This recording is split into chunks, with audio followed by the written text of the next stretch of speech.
Le football vient de perdre son plus illustre ambassadeur, son totem et l'une de ses plus grandes références. Edson Arantes do Nascimento, dit Pelé, s'est éteint à l'âge de 82 ans des suites d'un cancer du côlon et de calculs rénaux. Et c'est tout le monde du ballon rond qui est orphelin, car il a souvent été présenté comme le meilleur joueur de l'histoire. Depuis des semaines, son état de santé était devenu préoccupant et sa famille s'était réunie autour de lui, tandis que les Brésiliens se préparaient à la triste nouvelle. Il est déjà le seul à avoir gagné 3 Coupes du Monde, à savoir celle de 1958, 1962 et 1970. Il a également participé aux premières heures de gloire du football brésilien, celle qui contribue aujourd'hui encore à la légende sportive de ce pays.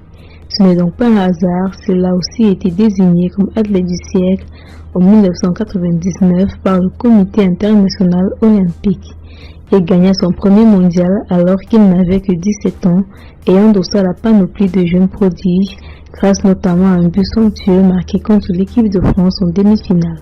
Mais la Coupe du Monde de 70 demeure à jamais son plus glorieux moment. Cette année-là, à 29 ans, il fut en pleine possession de ses moyens et mit son costume de chef d'orchestre pour guider l'une des plus belles équipes que le football nous ait offertes. Ce mondial mexicain étant le premier à être diffusé en direct et en couleur, les prouesses de Pelé restent bien ancrées dans l'imaginaire collectif.